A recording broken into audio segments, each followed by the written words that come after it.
Okay, so now we're going to look at Chapter 6. We get into cash and internal controls, and we only have two problems in this chapter. We'll start with problem 6.2b. You have 6.2a in your homework assignment, so we'll start with problem 6.2b here and kind of go from there. So in 6.2b, it tells us that this company has established a petty cash fund for payments of small amounts. The following transactions involving the petty cash fund occurred in January, and then down in the requirements they ask us to prepare the journal entries to establish the fund, and so in other words we're starting the fund and we need to establish it, and then to replenish it, and so on January 14th and January 31st. So basically with a petty cash fund, what you do is you establish it by going to the bank and cashing a check and getting actual cash. Currency and coins, and then spending that for small things like postage and coffee and for guests and things like that, and then you replenish that over time as the cash runs out. So that's what we're going to work on in this problem. So in part 1, we start doing the journal entries on January 3rd.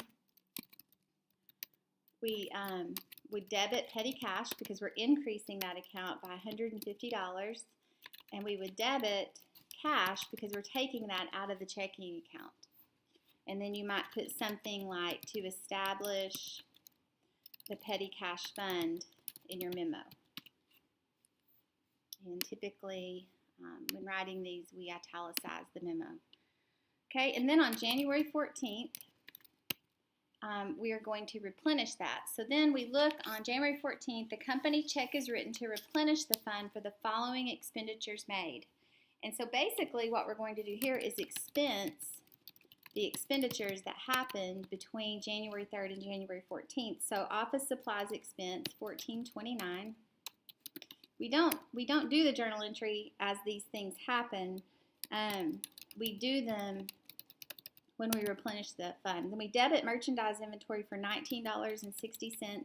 And the reason we're debiting merchandise inventory, it said we paid $19.60 COD shipping charges on merchandise purchased for resale terms freight on board shipping point. And so we know that that goes into the cost of inventory from our previous chapters. We have repairs expense on the computer. Typically you'll see companies distinguish your repairs expense by what asset the work was done on, and the miscellaneous. Miscellaneous expense is very common as long as it's a small amount. You don't want that to be a material amount.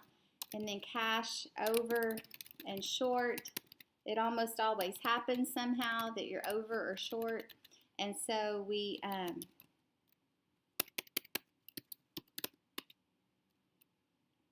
have to account for that in our records as well. And so this is to reimburse the petty cash fund. And we want to italicize that as well. Okay. Then on January 15th, we increased the fund to $200. So we already had $150 in there, so we just need to increase petty cash $50 and decrease cash $50. And we went to the bank and cashed a check. So this is to increase the petty cash fund. I always forget to italicize that. There we go. Okay.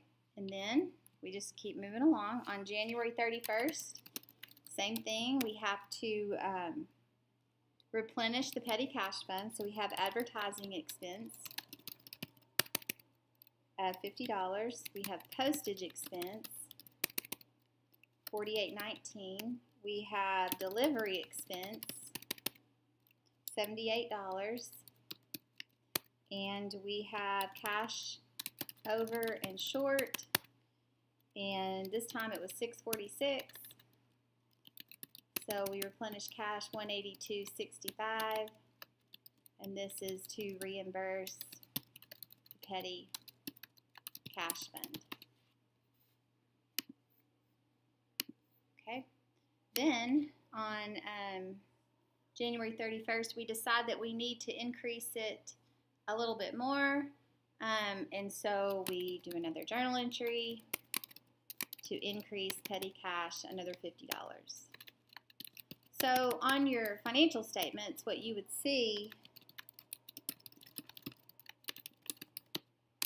in the balance sheet, you would see under assets a petty cash account that would show $200 in it all the time. And then we expense these so that they show up correctly on the income statement.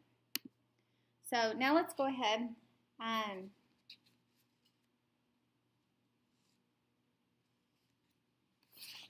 look at,